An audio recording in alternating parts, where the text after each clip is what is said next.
Oh, that's my eldritch encyclopedia. I haven't translated it yet, but its diagrams are useful. Oh, you've studied it extensively then. I sense I've made some sort of mistake. I guess? Why? What's up? Darling, this is a dirty magazine. What? Really? I thought it was an anatomical guidebook. Big, slippery Shoggoth Girlfriends Volume 3? I bet you can learn a lot of anatomy from this. Perv. I said I haven't translated it yet. How was I supposed to know? This girl on the front isn't wearing anything. She's topless. That's a girl? It just looks like an amorphous mass of tentacles to me. Is this what you wish I looked like? I really, truly don't, trust me. Look, Ln'eta, you're smoking hot. I could never have eyes for anyone else when I'm with you. You're my dream girl. Aw, sheesh. You're going to make me blush. I seriously didn't know it was a dirty mag, honest. It's okay. I forgive you. That said, can I keep it? Not a chance.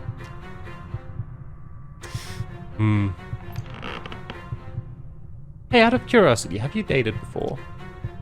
I have too, so I was mainly just wondering what kinds of guys you're into. Well, I kind of have a thing for guys under 1 billion years old. I know, I'm such a cradle robber. 1 billion years old? I was talking about humans. What kinds of humans have you dated? Let's just say you're the nicest guy I've dated by far. Sheesh, were they really that bad? Well, my last human ex hit me with a boat. So the bar is low. You dated non-humans too? Of course. Though, me being single now kind of tells you all you need to know about how those relationships went. Got any stories? I dated a beholder once. How'd that end? You know, in hindsight, I shouldn't have been surprised that a sentient mass of eyeballs was seeing other women. Alright. What would... Oh yeah, eldritch mouth. Perform this ritual someplace where gore can be cleaned easily, like a bathroom. Wear no robes or amulets and have a ritual night. Get rid of that. Give me that. Oops. This. And then let me go into the bathroom. Turn it on, might as well.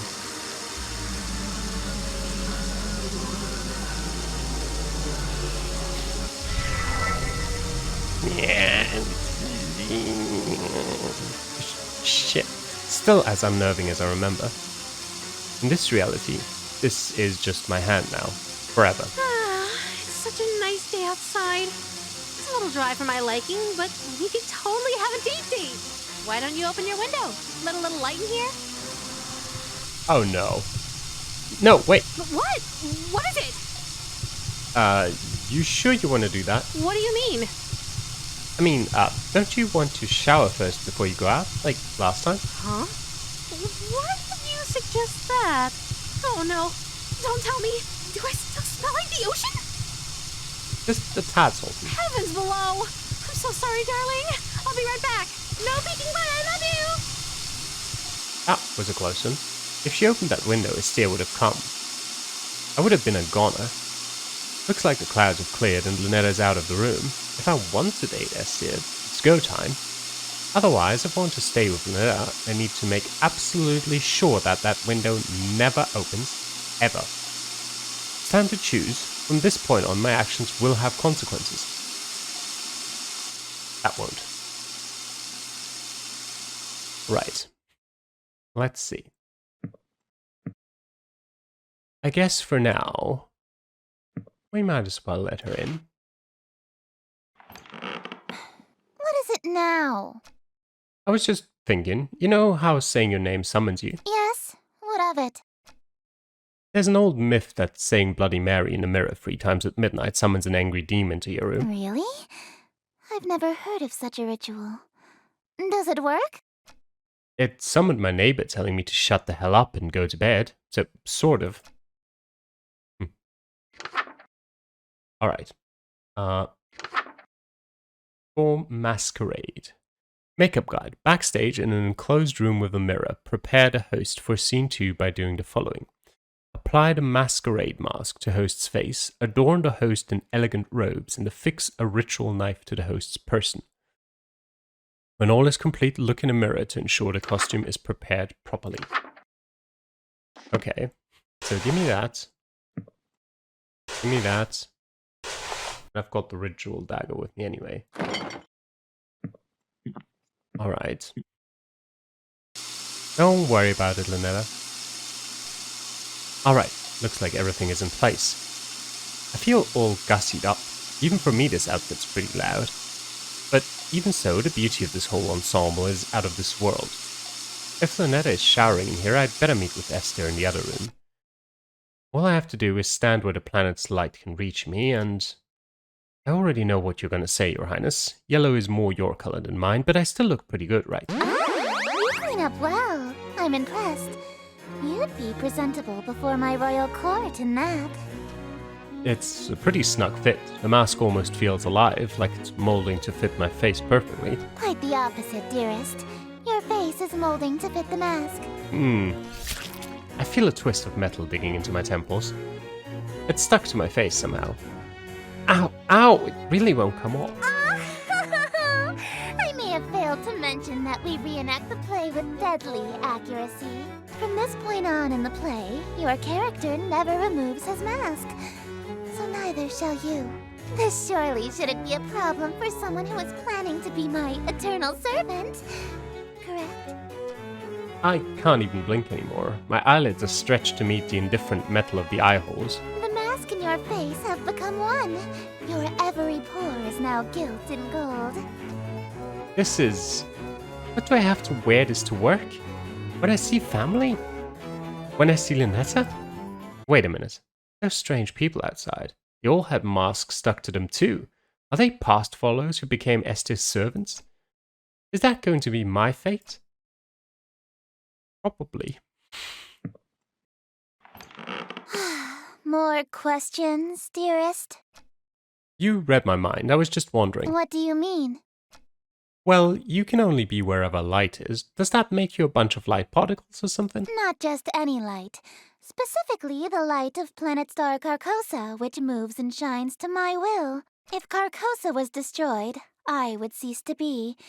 The same would happen if the light went out or was permanently blocked. So in a way, I am the bewitching goddess you see before you, the planet Carcosa and its light.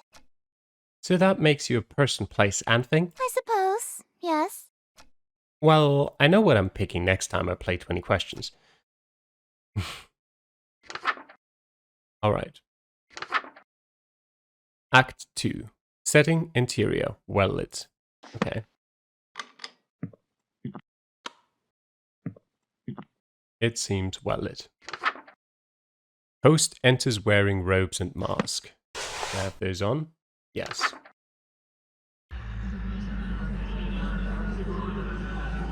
Alright. Welcome, company much cherished. May my loneliness thus perish. To this evening we shall share which would be wasted by myself. No attendants have arrived tonight, alas, besides thyself, but I'll be beside myself when the king reveals himself. Is that supposed to be that way, or is that just an error? Lay thine hands upon my bodice, for before you stands a goddess. Know this guest of goldenrod is merely the first of the night. Let us drink to your great wealth and family and life, lasting till your afterlife. I'll be yours once he arrives. Alright, next line.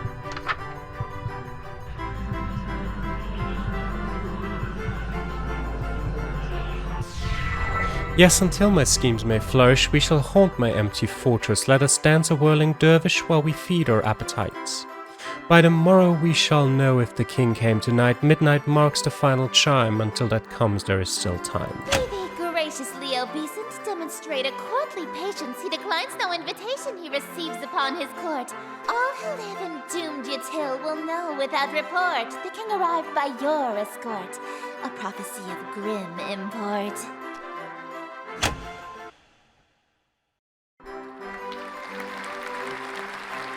A lot of decoration has gone missing from this room. Where's my turtle? An immaculate performance, dearest. Bravissimo. There's only one more scene to reenact, and then this world will be mine. I probably should have asked before we got to the final act, but this play isn't a tragedy, right? No, No, it's not. The ending is actually quite hilarious. Oh, that's actually a huge relief. What happens? Your character is slain and all of his wishes come true in an unexpected way. In his ambitions of greed, influence, and fame, he dies penniless, alone, and infamous. Wait, my character dies? I thought you said it was a comedy. Comedy is merely tragedy from far enough away, dearest. Is she implying that she thinks my death would be funny? I get that she's an outer god, so human morals don't really apply to her, but that's gotta be cruel even for her. No way can I go through with that, sorry. I don't want to die again. I anticipated that you might get cold feet after learning of your character's fate. However, my wrath is terror far beyond a touch of stage fright. So, for your sake, dearest, do the fucking scene. Alright, what is the scene? Warm banquet. Food preparation guide. Prepare for scene 3 by doing the following. Retrieve ingredients from cold storage. Light red fire candles. Allow the king into the room. Do not make a mistake, or a hungry, uninvited guest may arrive. Okay, red fire candles are on. And she is indeed in the room. Alright. I shall not make a mistake.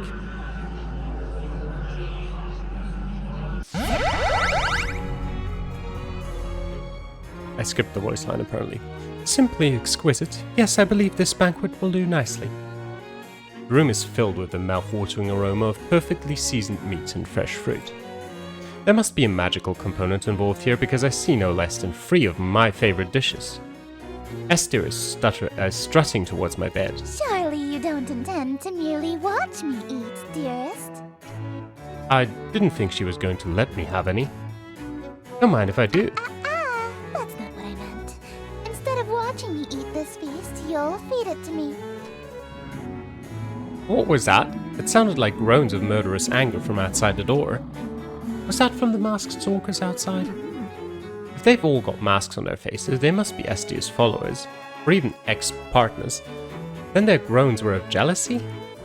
Makes sense, they've been locked outside all this time. I bet they'd kill for the chance to spend any time with Esther. Just a moment, dearest. What is the thread count of your silken sheets? At least 1,000, I presume. Silk? My blankets are cotton. Perhaps I'll just stand while you feed me instead. So picky.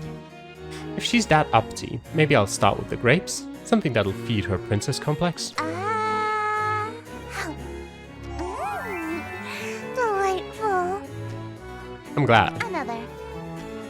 Hey, think I could have one of these? Dream on. My lips have already touched it. If you want an indirect kiss, you'll have to be more clever than that. Oh yeah? So you won't eat anything my lips have touched either? Of course not. You were eyeing this cream puff, right? Would you like me to feed you a bite? Oh, heavens below, yes! I am pleased by this new attitude of yours, dearest. I casually take a bite out of the cream puff. What do you think you're doing? Mmm, delicious. It's so good. I've never had anything like it. Let me try. Oh? You want a bite? Even though my lips have touched it? I don't want it after all. Well, if you don't want it, then I guess I can have some now, right? Hey, hold on. Mmm, it's really delicious. Nothing tastes better than food with a twist of eldritch magics. It's a shame you don't want any of it. What's it going to be? Watch me eat your favorite dessert or suffer an indirect kiss?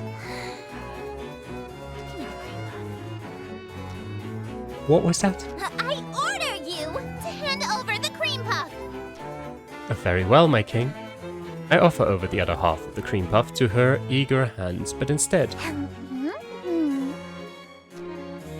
I forgot I was hand-feeding her. Her lips are insanely soft against my fingers. It really is delightful. She's damn cute when she drops her sadistic front. I'd do more, but I feel those husks staring jealous daggers into my back. They'll tear my head off if I let this go on. Shouldn't we save some of this for the play? It'll hurt the performance if we eat the entire set, won't it? I suppose. Very well. Let us resume the play. Alright.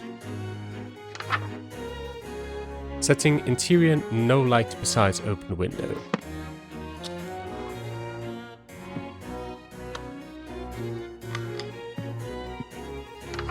Okay.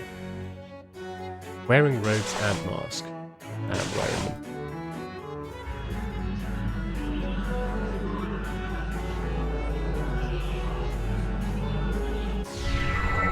Damn the night and morrow scornful, wicked morning unremorseful, why tonight must I be mournful for ambitions unfulfilled? After all my preparations, all the daylight I've killed, why is it us only still? Or why are my wishes unfulfilled? Why so livid at your actions that permitted this result truly befitted to a hunger such as thine? Though your greed is grave and tomb and crypt in which you die, it's within your grease you fry. Dearest host, the end is nigh.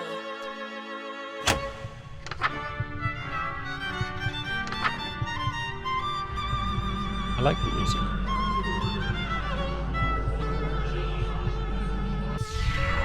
Wretched guest, you've come to mock me, for bemusement thou wast hawking, and so in the town you stalked me to watch my schemes fall apart.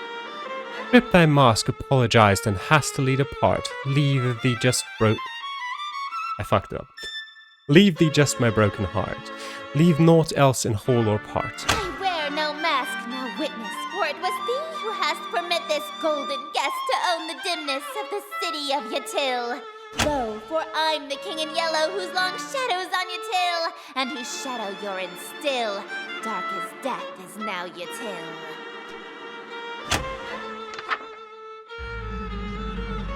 King fatally injured the host.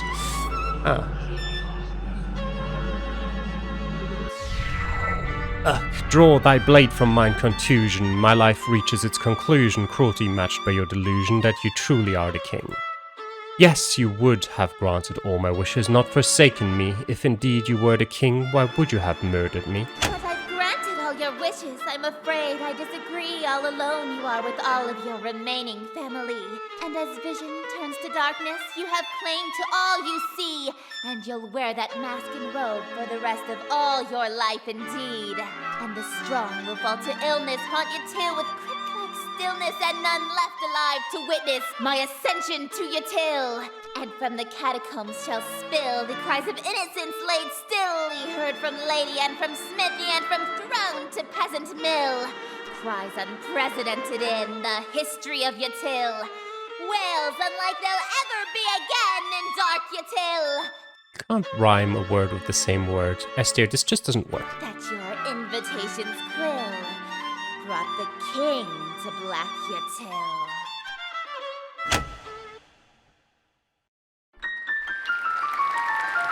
I guess you can do anything in poetry. Thank you! Oh, thank you! You're all too kind. Listen to that applause, dearest. The euphoria of a flawless recitation. Innumerable voices make up the cacophony of cheering outside my door. Fanatical revelry, screams of terror and sadistic amusement, all amidst thunderous applause. The king has come. Smiles, dearest, smiles! Aren't you proud of yourself? Why didn't you use a stage knife? I'm really bleeding out here. My blood streams from a gaping wound in my chest. My abdomen is unseamed. To ensure you stay in character, call it method acting, if you will. Oh, with sweet sorrow the curtain falls, and the show begins. The stage is now set for you to inscribe the yellow sign. Do this, and I will bestow upon you the smooch I promised. You mean the smooches you promised, plural? You said you'd give me two. Even now, that's really all you can think about? Your world is about to be enslaved by a horror from beyond the stars. You're dying from a stab wound, and you're worried about smooches? You are an interesting human. It is a pity that you'll soon cast away your individuality for me.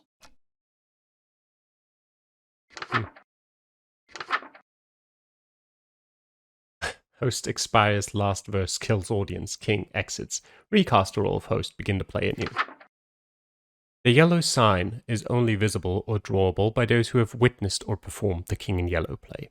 Being exposed to the yellow sign after witnessing or performing the play The King in Yellow will cause a permanent, irreversible obsession with the king, her court, and Carcosa. The insane obsession persists after death. If you are content to spend your life with the king, dim all lights, leaving your window open, and light black fire candles. This will allow otherworldly images to reveal themselves. Draw the shape below without the X. Black. The window open. Wait, what shape is it? Behold, the yellow sign. Become my slave, my eternal captive audience. I am entropy. Disorder. Where things are built tall, I appear to knock them down. Monuments, nations, relationships. Some of these husks have wedding rings on their fingers. I steal the hearts and minds of the rich or powerful to break them, and litter my court with them like gold dust. But why me of all people? I'm broke. Because I am the breeze of chaos that knocks down any tower that challenges the grandness of my court. Your relationship with my sister was one of those things. Before, I only pursued you because you have a great deal of clout amongst the night-going crowd and shrewd, wealthy types. You would have been an incredibly powerful servant who would have been able to draw in countless wayward souls that meet my standards. At least, until that reality ended and you undid all of my hard work. All of my followers that I had stolen from Ln'eta. Gone in an instant. And I had no choice but to abandon that reality. There's nothing left to destroy if nothing exists, you see. But in this reality, I've stolen away her most powerful asset. You. Just as I've stolen every member of my entourage. All the husks. They're bleeding from their chest onto their elegant robes, just like me. All these people. Why? Why? Because it's what I do. No, I mean, why are they still here? Aren't they kind of third-wheeling our moment here? Kick them out. Huh? Such a defiant tone. Why aren't you under the effects of the yellow sign? Were you unaffected? Did the spell fail? I don't feel any different. You're supposed to be obsessed with me! Ah, I already was since I first saw you. That's why your little spell didn't work. You can try and resist it all you want, but one way or another, you're my eternal slave from now on. Are you proposing to me? I accept. No, dearest, I'm not talking about marriage. What I'm talking about is catering to my every whim, anticipating my every desire, and living solely to please me.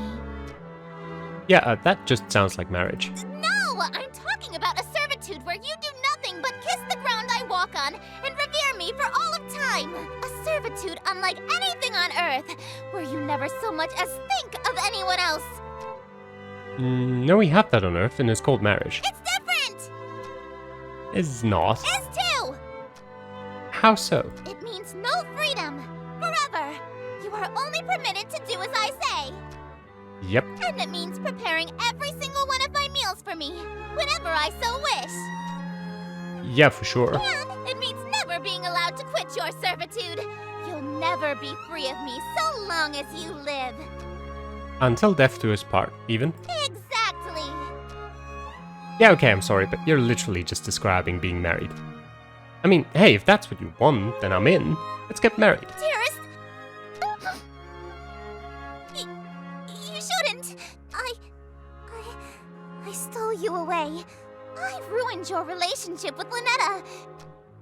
I preferred you from the beginning. I already broke up with Ln'eta in the other reality, actually. Why are you being so persistent? You can't really want to marry me that badly. You're just trying to act all smooth, so I give you your second smooch. Save it for our wedding day. It can't be serious. Right? He was serious. King in white. Her face. Alright.